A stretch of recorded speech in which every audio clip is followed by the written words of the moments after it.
नमस्कार मित्रांनो, लग्नानंतर होईलच प्रेम या मालिकेच्या 25 मेच्या भागामध्ये काव्या खूपच रडत असते आणि स्वतःला त्रास करून घेत असते आणि म्हणत असते की अगं काव्या, तू हे काय केलेलं आहेस, काय केलंस तू हे. तर तेव्हा मानिनी तिथं येते आणि काव्याला रडत असलेली बघून अगं काव्या, काय झालेलं आहे, काय होत आहे तुला, असं ती विचारू लागते. तर तेव्हा काव्या रडतच असते. तर आता मानिनी तिला म्हणते की अगं काव्या, थोडंसं शांत हो आणि काय झालेलं आहे सांगशील का तू. तर तेव्हा काव्या आता म्हणते की काकू, मी ना बहीण म्हणून आज फेल झालेली आहे आणि काय करून बसलेली आहे मी हे. आणि नंदिनी ताई ना मला एवढं सांभाळून घेते, म्हणजे चांगली बोलते, चांगलं वागते माझ्यासोबत, पण मी हे काय करून बसले. आणि काकू, मला ती माफ करेल ना. आणि नंदिनी ताई आली ना की मी लगेच तिच्यासमोर उभी राहून ना अगदी कान पकडून माफी मागेन नंदिनी ताईची, पण ती मला माफ करेल ना काकू, असं म्हणून ती रडतच बोलत असते. तर आता मानिनी तिला खाली बसवते आणि काव्या बाळा, तू शांत हो आणि काही सुद्धा होणार नाही. तुझी ताई ना तुला नक्कीच माफ करेल. आणि का नाही करणार सांग मला.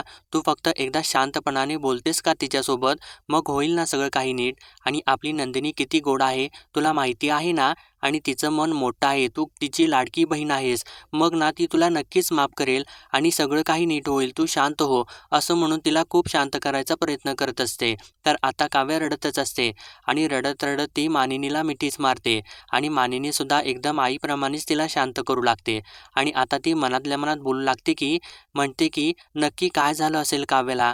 आणि काव्या इतकी रडत आहे, बिलगत आहे, म्हणजे काहीतरी मोठंच झालेलं आहे आणि नंदिनी रागावली असेल का हिच्यावरती, असं सर्व काही ती विचार करू लागते. तर आता इकडे वसुंधरा स्वयंपाकघरामध्ये असते आणि तेव्हा मिथून तिथं येतो आणि तिला म्हणतो की वसुताई, आय डोंट लाईक दिस, आणि हे शब्दकोड जर मला सुटलं ना, तर मग मी मंजूला बर्थडेला मिक्सर गिफ्ट देणार, प्लीज जरा मला मदत कराल का, असं तो रिक्वेस्ट करू लागतो. तर तेव्हा वसुंधरा मिथुनला म्हणते की पण ही काय वेळ आहे का कोडी सोडवायची. तर तेव्हा मिथुन तिला म्हणतो की अरे वसुताई, तुमचं काय पण असू द्यात ना, फक्त दिवसातच कोडी कोडवायची आणि रात्री कोडी सोडली ना तर शब्द नाराज होतात, असं कुठं असतं का. आणि असं काही सुद्धा नसतं. आणि उडाली घोडी मग सोडवा शब्दकोडी, असं बोलल्यानंतर वसुंधरा हसूच लागते आणि मिथून पुढे म्हणतो की फक्त ना शब्दकोडीच सोडवायची आहेत. Can you help me right now, मी जराच अडचणीत आहे हो, फक्त 2च शब्दांचा प्रॉब्लेम आहे, प्लीज सांगा ना, असं तो म्हणत असतो. तर तेव्हा वसुंधरा त्याला म्हणते की मी कॉफी करत आहे, दिसत आहे ना. तर तेव्हा मिथून हसू लागतो आणि म्हणतो की वसुताई, तुम्हाला माहिती नाही, तुम्ही ना मल्टी टॅलेंटेड वुमन आहात. म्हणजे बघा, कॉफी बनवता बनवता ना कॉफीची लागवड सुद्धा तुम्ही करू शकता आणि पुस्तक वाचता वाचता दुसऱ्या हाताला पुस्तकसुद्धा लिहू शकता. आणि तुमची चिकाटी, तुमचं वाचन, तुमचा अभ्यास बघून ना म्हणजे तुम्ही शब्दप्रभूच वाटता. कारण त्या दिवशी ना तुम्ही एवढं, त्या दिवशी तुमच्या एवढं पायाला लागलं होतं ना, तरीसुद्धा तुम्ही ना तो कुठला शब्द, असं तो म्हणत असतो. तर तेव्हा वसुंधरा मनकवडा असं सांगते. तर तेव्हा मिथून यस, अजूनसुद्धा तुमच्या लक्षात आहे, आय लाईक युअर डेडिकेशन वसुताई, असं तो म्हणतो. तर तेव्हा आता वसुंधरा हसूच लागते आणि त्याला म्हणते की अरे मिथून, आय लाईक युअर मस्का मारणं. तर तेव्हा मिथून परत रिक्वेस्ट करत असताना वसुंधरा म्हणते बरं ठीक आहे, आता सांगशील का कुठं अडला आहेस तू, ते काय शब्द आहे ते. तर तेव्हा मिथून खुश होतो आणि म्हणतो की वसुताई, 12 आडवं आहे ना, त्याच्यामध्ये 3 अक्षरी शब्द आलेला आहे, त्याचा समांतर शब्द आलेला आहे अडचण. आणि 12 अक्षरी 3 अक्षरी शब्दांचा शेवटचा जो शब्द आहे ना, त्याच्यामध्ये कट आहे. आणि आता 12 उभ्यामध्ये ना 3 अक्षरी समांतर शब्द आहे, त्याला एक समांतर शब्द आहे त्यांनी 4 अक्षरी दिलेला आहे, पोरबाळ, आणि तो सुद्धा 3 अक्षरीच शब्द आहे. दुसरा त्याच्यामध्ये ताण आहे, म्हणजे बघा कट आणि ताण म्हणजे अडचण, पोरबाळ, असं तो तिला सांगू लागतो. तर तेव्हा वसुंधरा त्याला म्हणते 1 मिनिट थांब, असं म्हणत असताना तर मिथून माझ्या डोक्यातनं तर भायकळच झालेला आहे, असं सांगत असतो. तर तेव्हा वसुंधरा त्याला म्हणते की 1 मिनिट थांब, मी जरा विचार करू का, असं म्हणून ती आता विचार करू लागते आणि लगेचच त्याला म्हणते की अरे मिथून, सोपंच आहे ना, संतान. तर तेव्हा मिथून खुशच होतो आणि आय लाईक यू वसुताई, मी तुम्हाला उगीचच शब्दप्रभू म्हणत नाही, असं तो म्हणतो. आणि रचलेला कट सुटलेला आहे, म्हणजे खरंच संकट टळलेलं आहे का, म्हणजे आता परत संकट तर येणार नाही ना, असं तो विचारू लागतो. तर वसुंधरा म्हणते की अरे मिथून, काय म्हणत आहेस तू. तर तेव्हा मिथून बरोबर ते ठीक आहे, काही पण असू द्यात, आता ना मिक्सर तर मिळणार आणि आता ना मी मिक्सरमधून तुम्हाला कॉफी करून देणार आणि आय लाईक धिस, असं तो बडबड करतो आणि मंजूला मंजूळकडे निघून जातो. तर तेव्हा वसुंधरा आता म्हणू लागते की हा मिथून ना काहीसुद्धा बोलतो आणि कसलं संकट येणार आहे असं ती बोलत असते. तर आता नेमकं वसुंधरा कॉफी करत असताना दूध फाटून जातं. तर तेव्हा वसुंधराला आता खरंच टेन्शन येतं आणि ती म्हणते की अरे देवा, हे दूध का फाटलं? म्हणजे मिथून म्हणत आहे तसं कुठलं संकट तर येणार नसेल ना? असं म्हणून ती सुद्धा आता थोडंसं घाबरते. तर आता बघा इकडे मित्रांनो, काव्या थोडीशी शांत झालेली असते आणि ती मानिनीला सांगत असते की मी ना सकाळी ताईसोबत थोडं भांडलेली आहे आणि ताईला काही झालं तर ना मी स्वतःला माफच नाही करू शकणार. तर मानिनी तिला म्हणते की अगं काव्या, असं काहीसुद्धा नाही होणार आणि तू ना जरा नक्की काय झालेलं आहे ते सांगशील का? आणि असं का म्हणत आहेस तू की तिला काही झालं तर? असा ती प्रश्न विचारते. तर आता ना इकडे बाहेर मिथून मानिनी वहिनी अशी हाक मारतो. तर तेव्हा मानिनी आणि काव्या लगेचच बाहेर येतात. तर तेव्हा तिथं डॉक्टर आलेले असतात. तर मिथून मानिनीला सांगतो की यांना ना पार्थचा फोन आलेला होता, ताबडतोब घरी या म्हणून, काहीतरी इमर्जन्सी आहे असं तो सांगतो. तर तेव्हा मानिनी म्हणते की पण आता ना घरात तर काहीच इमर्जन्सी नाही असं ती सांगतच असते. इतक्यात पार्थ आणि जीवा मानिनीला घेऊन धावत येतात. तर ते धावत आतमध्ये आलेलेच असतात. तर तेव्हा जीवा मानिनीला उचलून धावत येत असतो आणि डॉक्टर डॉक्टर असं म्हणत असतो आणि तो तिला सोफ्यावरती झोपवतो आणि तेव्हा तिला बघितल्यानंतर काव्या आणि मानिनीला तर जोराचा धक्काच बसतो. तर काव्या नंदिनीजवळ जाऊन बसते आणि मानिनी घाबरून जीवाला विचारू लागते की अरे जीवा, हे काय झालेलं आहे नंदिनीला? तर तेव्हा पार्थ मानिनीला शांत करायचा प्रयत्न करत असतो आणि डॉक्टर नंदिनीला तपासू लागतात. तर तेव्हा पार्थ म्हणतो की आई, थोडंसं शांत हो, अगोदर ना डॉक्टरांना तपासू देत. तर तेव्हा मिथून पार्थला विचारतो की अरे पण काय झालेलं आहे, आम्हाला नीट सांग तरी. तर तेव्हा पार्थ ठीक आहे, सांगतो सांगतो असं म्हणतच असतो. तर मिथून परत त्याला म्हणतो की अरे तू नुसतं सांगतो सांगतोच म्हणत आहेस, नक्की काय झालेलं आहे सांग तरी. तर तेव्हा पार्थ त्याला म्हणतो की डॉक्टर जाऊ देत मग मी सांगतो. तर आता वसुंधरा सुद्धा पार्थला विचारू लागते. तर तेव्हा पार्थ वसुंधराला सुद्धा म्हणतो की अगं वसुआत्या, मी सांगतो, अगोदर डॉक्टरांना ना ट्रीटमेंट तरी देऊ देत. तर आता काव्या नंदिनीला म्हणू लागते की अगं ताई, डोळे उघड ना. तर तेव्हाच आता डॉक्टर पार्थकडे बघून विचारतात की पण यांची ही अवस्था अशी कशामुळे झालेली आहे? तर तेव्हा जीवा आता खरोखर काय असतं ते डॉक्टरांना सांगतो आणि म्हणतो की तिचा ना ऑफिसमधल्या एका माणसाने जीव घ्यायचा प्रयत्न केलेला आहे. तर आता ते ऐकल्यानंतर सगळ्यांच्या पायाखालची जमीनच सरकते. तर तेव्हा सर्वजण घाबरून धक्क्याने विचारू लागतात, पण हे असं कसं काय झालं? तर तेव्हा पार्थ सगळ्यांना शांत बसायला सांगतो. तर तेव्हा जीवा आता डॉक्टरांना विचारतो की डॉक्टर, पण सांगा ना, ती शुद्धीवरती येईल का नाही? म्हणजे ती ओके होईल ना? तर तेव्हा डॉक्टर जीवाला असं सांगतात की शी हॅव्हिंग अ सेव्हिअर ट्रॉमा नाऊ.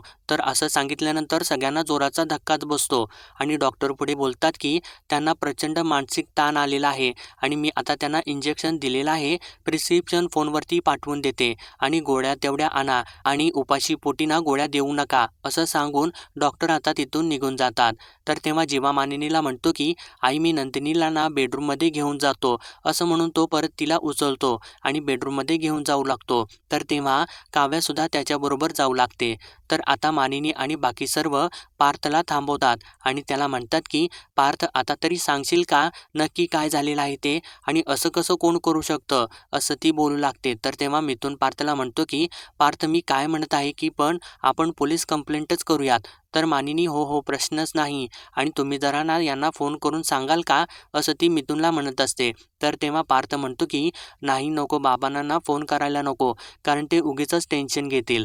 तर मानिनी परत विचार करते की अरे पण आम्हाला तरी सांग ना नक्की काय झालेलं आहे ते. तर तेव्हा वसुंधरा म्हणते की पण मला एक गोष्ट कळत नाही की हे असं कोणी तिच्या जीव वगैरे घेईल आणि जीव घेण्याचा प्रयत्न केला म्हणजे काय? तर तेव्हा पार्थ आता बोलतो की फक्त प्रयत्न नाही, तर कायमचं संपवायचा प्लॅन होता त्याचा. तर आता ते ऐकल्यानंतर सगळ्यांना जोराचा धक्काच बसतो आणि सगळे डोळे मोठे करूनच पार्थकडे बघू लागतात. तर आता बघा इकडे मित्रांनो, जीवा नंदिनीला बेडवरती झोपवतो आणि तेव्हा काव्या तिच्या शेजारी बसून राहते आणि तिच्या डोक्यावरून हात फिरवत म्हणते की ताई उठ ना, अगं ताई डोळे उघड ना प्लीज, ताई बोल ना मग माझ्यासोबत आणि आता लेक्चर दे ना तू मला. आणि ताई, मला ना तुझं ओरडणं हवं आहे आणि तुझं लेक्चर, तुझी बडबड ना, मला सगळं काही हवं आहे. तू बोल ना बरं गडा आणि ताई तुझ्याशिवाय कोण आहे ग मला आणि ताई प्लीज बोल ना प्लीज डोळे उघड ना ग आणि हे बघ सॉरी खरंच माझं चुकलं मी सकाळी ना खूप चिडचिड केली ग तुझ्यावरती आणि नको नको ते बोलले मी तुला असं म्हणून ती रडत असते. तर आता तेव्हा जीवाला सुद्धा त्यानं जे काही नंदिनीला ओरडून बोललेलं असतं ते सर्व आठवू लागतं. तो म्हणालेला असतो की सतत माझ्याशी गोड बोलून माझी फिरकी घेऊन ना मला पिकअप ड्रॉप करायला लावतेस मला पाणीपुरी खायला लावतेस नको असलेल्या अजिबात नको असलेले सरप्राईजेस सुद्धा करतेस असं सर्व काही बोललेलं असतं ते आठवून आता त्याला सुद्धा खूप त्रास होऊ लागतो. तर काव्या बोलतच असते की ताई प्लीज डोळे उघड आणि मला ओरड मला मार वाटेल ते कर पण डोळे उघड आणि माझ्याकडे बघ प्लीज ताई उठ बरं असं म्हणून ती स्वतःला खूपच त्रास करून रडत असते. तर आता जीवाला परत तो क्षण आठवू लागतो की ज्यावेळेस नंदिनीने त्याला फोन केलेला असतो आणि तो रागारागामध्ये तिला म्हणालेला असतो की कशासाठी सतत फोन करत आहेस जीव वगैरे चाललेला आहे का तुझा आणि तेव्हा नंदिनीने त्याची माफी मागितलेली असते. सॉरी माझं काही काम नाही तुमच्याकडे आणि माझा जीव वगैरे नाही चाललेला आणि आता ना माझा जीव गेला ना तरीसुद्धा मी तुम्हाला फोन नाही करणार असं म्हणून तिने फोन ठेवलेला असतो. तो क्षण आठवून आता जीवाला खूपच त्रास होऊ लागतो. तर आता काव्या म्हणते की अगं ताई तुला आठवत आहे का की लहान असताना ना मला जिलेबी खूप आवडायची मला आणि एक दिवस आपण ना खेळत होतो आपल्या गच्चीवरती आणि खाली येत असताना ना तू पडली होतीस तुझ्या डोक्याला लागलेलं होतं 7 टाके पडलेले होते तुला आणि अरुणा खूपच लहान होती तेव्हा आणि तेव्हा ना मी रोज तुझ्या शेजारी बसायचे कधी होणार माझी ताई बरी आणि रोज देवासमोर उभी राहून मी प्रार्थना करायचे आणि तेव्हा ना देवाला मी काय सांगितलं होतं माहिती आहे का की तू माझ्या ताईला बरं कर जर माझी ताई बरी झाली ना तर मग मी कधीच जिलेबी नाही खाणार आणि तेव्हा तू बरी झालीस ताई आणि त्यानंतर ना मी कधीच जिलेबी नाही खाल्ली आणि आजसुद्धा मी तेच करणार आहे आजसुद्धा ना मी देवाला तेच सांगणार आहे माझ्या ताईला बरं कर आणि मी डोळे उघडून तिला माझ्याकडे बघू देत मग मी वाटेल ते सोडून द्यायला तयार आहे प्लीज डोळे उघड ना ताई प्लीज डोळे उघड ना ताई असं म्हणून ती रडायची काही थांबतच नसते. तर तेव्हा आता जीवाला सुद्धा त्रास होऊ लागतो. तर काव्या परत आता ओरडून बोलू लागते आणि म्हणते की ताई उघड ना ग डोळे ताई बघ ना माझ्याकडे आता तुला ना आता माझी शपथ आहे. तर आता तेव्हा नंदिनीचे हात आणि डोळे थोडेसे हलू लागतात. तर तेव्हा काव्या आता जीवाला म्हणते की जीवा ताईचा हात हलला आणि अरे तिला बहुतेक आता शुद्ध येत आहे असं म्हणून ती आता आनंदित होते आणि ती आता नंदिनीला म्हणते की ताई उघड डोळे बघ माझ्याकडे असं म्हणून आता ती हसते. तर तेव्हा जीवासुद्धा हसू लागतो. तर तेव्हा नंदिनी आता डोळे उघडून त्या दोघांच्याकडे बघून हसू लागते. तर मित्रांनो आता इथे वातावरण एकदम छान प्रसन्न होऊ लागतं. तर आता दुसरीकडे मानिनी पार्थला म्हणते की अरे संपवण्याचा प्रयत्न केला म्हणजे काय आणि नक्की हे कोणी केलं. तर तेव्हा पार्थ आता सांगतो की लग्नामध्ये नंदिनीला त्याने किडनॅप केलं होतं ना तोच दीपक त्यानेच हे सर्व काही केलेलं आहे. तर तेव्हा ते ऐकल्यानंतर आता सर्वांना धक्काच बसतो. तर वसुंधरा मात्र आता घाबरू लागते. तर मिथुन पार्थला म्हणतो की पण अरे पार्थ हे सगळं तुम्हाला कळालं कसं काय. तर तेव्हा पार्थ आता सांगू लागतो की त्यावेळेस मी जीवाकडे गेलेलो होतो ना तेव्हा जीवाने मला एक फोटो दाखवला आणि तो फोटो त्याला नंदिनीने नुकताच पाठवलेला होता आणि त्या फोटोमध्ये ना बाहेर काचेमध्ये दीपक दिसत होता आणि तेव्हा जीवा मला म्हणाला की हा दीपक तिकडे आहे म्हणजे नक्कीच नंदिनीच्या जीवाला धोका आहे आणि मला आत्ताच्या आत्ता तिकडं जायला हवं. तर तेव्हा आम्ही दोघे सुद्धा धावत तिकडं गेलो आणि तिथं गेल्यानंतर दरवाजा बाहेरून बंद होता. तर तेव्हा जीवाने धक्का मारून दरवाजा उघडल्यानंतर आतमध्ये नंदिनी लटकलेली आम्हाला दिसली. तर तेव्हा आम्ही दोघांनी मिळून तिला खाली उतरवलं आणि मग त्यानंतर आम्ही त्यांना इथे घेऊन आलो आणि त्यांना आम्ही ज्यावेळी सोडवलं होतं तेव्हा ना त्यांची अवस्था खूपच बिकट होती. म्हणून मग आम्ही डॉक्टरांना फोन केला आणि ताबडतोब त्यांना इथं घेऊन आलो आणि आता शुद्धीवरती आल्या ना मग मी डिटेलमध्ये त्यांना विचारतो की नक्की काय झालेलं होतं ते. तर तेव्हा मानिनी पार्थला म्हणते की अरे पार्थ पण आता ना नंदिनी बरी होणं हे सगळ्यात जास्त महत्त्वाचं आहे. त्यामुळे ती शुद्धीवरती आल्या लगेच प्रश्न विचारू नकोस. तर आता मिथुन पार्थला म्हणतो की पण मी काय म्हणत आहे त्या दीपकचं काय तो हरामखोर सापडला का. तर तेव्हा पार्थ सांगतो की नाही सापडला. आम्ही ना आतमध्ये पोचलो ना तेव्हा तो तिथे नव्हताच आणि आई लग्नामध्ये ना एकदा नंदिनीला किडनॅप करून या दीपकने काय केलं होतं माहिती आहे ना तुला आणि आज त्याने दुसऱ्यांदा हल्ला केलेला आहे आणि आई शपथ मी त्याला सोडणार नाही असं तो बोलत असताना आता वसुंधरा घाबरलेली असते आणि ती पार्थला म्हणते की अरे पार्थ, मी काय म्हणत आहे, हा दीपक का कोण आहे ना तो, आपण त्याच्याबद्दल नंतर बोलूयात, अगोदर नंदिनी कशी आहे, तिची अवस्था कशी आहे ते बघूयात का, असं म्हणून ती आता दीपककडचं लक्ष थोडंसं वळवायचा प्रयत्न करते. तर मानिनी लगेचच तिला म्हणते की हो तुम्ही बरोबर बोलत आहे, असं म्हणून ते आता सर्वजण वरती जातात. तर वसुंधरा तिथंच उभी राहते आणि ती खूपच घाबरलेली असते आणि आता ती मनातल्या मनात म्हणते की हा दीपक ना मूर्खच आहे, आता सगळं काही संपल्यानंतर हा का आला आहे परत मरायला. तर तेव्हा इकडे बघा आता मित्रांनो, जीवा आणि काव्या नंदिनीला विचारतात की आता तुला कसं वाटत आहे. तर तेव्हा नंदिनी बोलते की मला ना आता बरं वाटत आहे. तर तेव्हा काव्याच्या डोळ्यामधून पाणी आलेलंच असतं. तर नंदिनी पुढं म्हणते की तुम्हाला दोघांना ना बघितलं तर मग मला आता खरंच बरं वाटत आहे. तर तेव्हा ते दोघं सुद्धा एकमेकांच्याकडे बघतात. तर नंदिनी हसत असते. तर तेव्हा काव्या नंदिनीला म्हणते की अजून काही बोलू नको, शांत राहा आणि आराम कर. तर तेव्हा जीवासुद्धा म्हणतो की हो, आणि डॉक्टरांनी ना कंप्लीट बेडरेस्ट घ्यायला सांगितलेली आहे तुला, आणि तसं जर नाही केलंस ना तर ते पुन्हा येऊन तुला इंजेक्शन देतील, असं तो म्हणतो. तर तेव्हा काव्या हसू लागते. तर नंदिनीसुद्धा हसू लागते.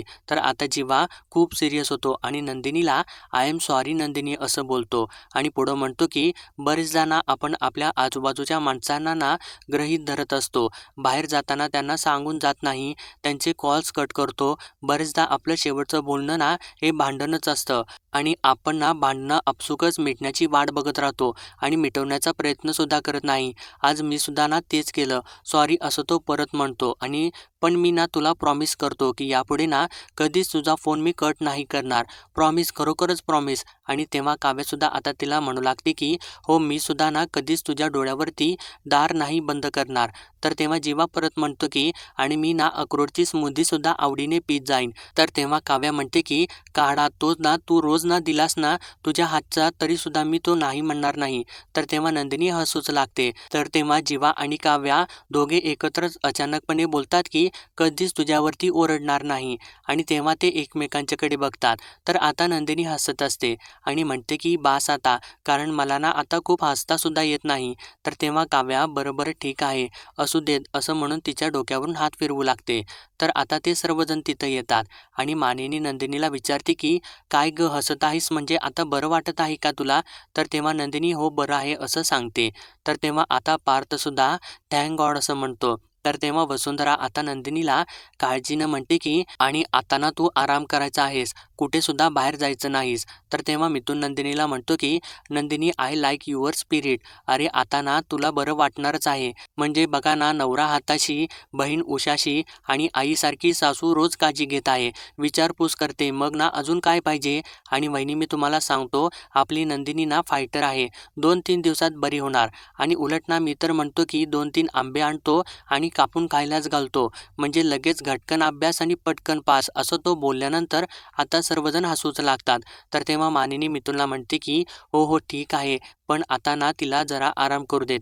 आणि नंदिनीला म्हणते की तू आराम कर आणि ना मी तुझ्यासाठी पेज घेऊन येते. आणि आता ना ती तू पेज खायची आहेस आणि मग औषधं घ्यायची आहेस. तर तेव्हा मिथुन म्हणतो की आणि डोंट वरी, बी हॅपी, तू स्वस्थ ना पडून राहा. पण आम्ही नाही पडून राहणार, कारण ना आम्ही पोलीस स्टेशनमध्ये जाऊ आणि त्या नालायक हरामखोर दीपक विरुद्ध ना कंप्लेंटच नोंदवू, असं तो सांगत असताना इकडे वसुंधरा मात्र घाबरत असते. तर आता काव्याला त्या गोष्टीचा धक्काच बसतो आणि ती नंदिनीला दीपक का असं म्हणते. तर तेव्हा जीवा आता बोलू लागतो आणि म्हणतो की नाही, पोलीस स्टेशन नाही आणि सिस्टीम नाही, त्या दीपकचं जे काय करायचं आहे ना ते मीच करणार. तर आता मानिनी जीवाला वरच्या स्वरात म्हणते की अरे जीवा, तू बरा आहेस ना, कायदा हातात घेणार आहेस का तू. तर तेव्हा जीवा म्हणतो की प्रश्न कायदा हातात घेण्याचा नाहीच, त्या दीपकने ना नंदिनीला किडनॅप करण्यापासून सुरुवात केली. आज ना त्याने तिचा जीव घेण्याचा प्रयत्न केला, उद्या त्याने अजून पुढची पायरी गाठली तर काय करणार. तर तेव्हा नंदिनी जीवाला म्हणते की जीवा, पुढची पायरी तर त्याने आधीच गाठलेली आहे. तर ते ऐकल्यानंतर सर्वांना थोडा धक्काच बसतो. तर नंदिनी पुढं म्हणते की तो रिक्षावाला आणि आपल्या घरामध्ये घुसून काव्यावरती हल्ला करणारा ना तो दीपकच होता. तर आता मात्र सगळ्यांचे डोळेच मोठे होतात आणि सगळ्यांच्या पायाखालची जमीनसुद्धा सरकते. तर तेव्हा सर्वजण आता एकमेकांच्याकडे धक्क्यानेच बघू लागतात. तर तेव्हा मानिनी म्हणते की 1 मिनिट, म्हणजे आपल्या घरात घुसून काव्यावरती हल्ला म्हणजे हे कोणाला माहिती आहे का? असं ती विचारते. कारण तिला आणि विक्रमला आणि बाकी सर्वांना सुद्धा याबद्दल काहीच माहिती नसतं आणि वसुंधराला सुद्धा या गोष्टीपासून त्यांनी बाजूलाच ठेवलेलं असतं आणि त्यांना याबद्दल काहीच माहिती नसतं. तर तेव्हा आता हे चौघेसुद्धा चांगलेच दचकतात. तर मानिनी वसुंधराला विचारते की वसुताई, तुम्हाला काही माहिती आहे का? तर तेव्हा वसुंधरा म्हणते की नाही गं मानिनी, मला याबद्दल काहीच कल्पना नाही. तर तेव्हा मानिनी मिथुनला विचारते, भाऊजी तुम्हाला काही माहिती आहे का? तर तेव्हा मिथुनसुद्धा मला काहीच माहिती नाही असं सांगतो. तर तेव्हा मिथुन म्हणतो की काव्यावरती हल्ला कोणी केला आणि घरात घुसून, मग मला कसं काहीच माहिती नाही आणि कोणीच कसं काय मला सांगितले नाही. तर तेव्हा वसुंधरा म्हणते की पण तुम्ही आम्हाला कोणाला का सांगितलं नाही? तर असं विचारल्यानंतर आता ते चौघंसुद्धा शांत झालेले असतात. तर तेव्हा काव्याला तो क्षण आठवू लागतो आणि त्यावेळेस पार्थ म्हणालेला असतो की मी उद्याच्या उद्या ना कंप्लेंटच करतो. तर तेव्हा आता काव्या उठून त्याच्याजवळ घाबरून जाते आणि पार्थ, प्लीज पोलीस कंप्लेंट करू नका आणि जर पोलीस कंप्लेंट केली ना तर मग चौकशी आली, चर्चा आली, सगळं काही होणार आणि मला ना घरामधली सगळी मोठी माणसं म्हणतील की काव्या आता तू घरामधून बाहेर पडू नकोस, 24 तास तू घरामध्येच थांब, म्हणजे 24 तास मी घरातच अडकून पडेन ना, असं तिने सांगून सगळ्या मोठ्यांना सांगण्यापासून तिनेच थांबवलेलं असतं. तो क्षण आता तिला आठवतो. तर तेव्हा मानिनी त्या चौघांना टेन्शनमध्ये बघून म्हणते की बरं बरं ठीक आहे, काही हरकत नाही, आपण नंतर बोलूया त्या सगळ्या विषयावरती. आणि तिला बरं नाही ना, तिला आराम करू देत आणि ती नंदिनीला म्हणते तू आराम कर आणि जीवाला म्हणते तू बसशील ना इथे? तर तेव्हा जीवा मी आहे इथेच असं सांगतो. तर तेव्हा मानिनी पार्थ आणि काव्याला तिथून चल असं म्हणून घेऊन जाते आणि जेव्हा ते सर्व तिथून बाहेर जातात तर तेव्हा आता नंदिनी जीवाला थँक्यू जीवा असं म्हणते. तर तेव्हा आता जीवा तिला म्हणतो की हे बघ, तू आता ना अजिबात काहीसुद्धा बोलू नकोस आणि आठवूसुद्धा नकोस, तू फक्त आराम कर आणि मी तुला तुझ्या आवडीची गाणी वगैरे काही लावून देऊ का? तर तेव्हा नंदिनी त्याला म्हणते की नाही, मी ना जरा झोपते, औषधांच्यामुळे ना मला बहुतेक पेंग येत आहे.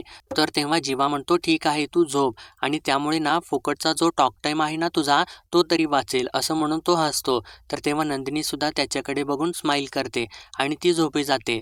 तर आता जीवा मात्र खूप रागाला आलेला असतो. तर मित्रांनो, आता इकडे खाली मानिनी काव्याला हाताला धरून खेचतच घेऊन आलेली असते आणि खाली घेऊन आल्यानंतर तिला म्हणते की आता बोल, कधी झाला तुझ्यावरती हल्ला? आणि तेव्हा काव्या पार्थकडे बघू लागते. तर मानिनी तिच्यावरती जोरानेच ओरडते आणि म्हणते की त्याच्याकडे बघू नकोस, कधी झाला हल्ला तुझ्यावरती मला सांग. तर तेव्हा काव्या आता मान खाली घालूनच उभी असते. तर मानिनी तिला म्हणते की तू माझ्याकडे बघ आणि बोल. तर मित्रांनो, मानिनी तिला चांगलाच जाब विचारत असते आणि आजचा भाग इथेच संपतो. तर पुढील भागामध्ये आपण पाहणार आहोत की मानिनी आता काव्याला म्हणते की म्हणजे आज तुझ्या ताईची जी काही अवस्था झाली आहे ना, ती तुझ्यामुळेच झालेली आहे काव्या, असं म्हणून ती आता रडू लागते. तर दुसरीकडे जीवा खूपच रागावलेला असतो आणि त्याने यावेळेस नंदिनीचा जीव घेण्याचा प्रयत्न केलेला आहे असं म्हणून तो खूपच चिडलेला असतो. तर इकडे पार्थ सुद्धा म्हणतो की त्याने नंदिनीच्या नाही तर काव्याच्या जीवावर सुद्धा हल्ला केलेला आहे आणि त्याने तसा प्रयत्न केलेला आहे. त्याला आता कायमची अद्दल घडवायची वेळ आलेली आहे, असं तो बोलत असताना वसुंधरा तिथंच असते आणि ती ना खूपच घाबरलेली असते. ती आता त्यानंतर विचार करू लागते की मी आता दीपकला नंदिनीच्या लग्नामधून तिला किडनॅप करायला सांगितलेलं होतं आणि आता हे सगळं प्रकरण आता माझ्या अंगावरती शेकणार तर नाही ना, असं ती विचार करत खूपच घाबरलेली असते. तर त्यानंतर आता पार्थ जीवाकडे जातो आणि दीपकबद्दल त्याला म्हणू लागतो की तो आता ना सुखाची झोप घेत असणार आहे. तर तेव्हा जीवा त्याला म्हणतो की पण ना उद्याची सकाळ ना त्याची शेवटचीच सकाळ असेल आणि ते दोघेसुद्धा एकमेकांचे हात मिळवतात आणि दोघे मिळून आता दीपकला मारायचा कट रचतात. तर मित्रांनो, पुढील अपडेटसाठी लाईक, शेअर आणि सबस्क्राईब करा.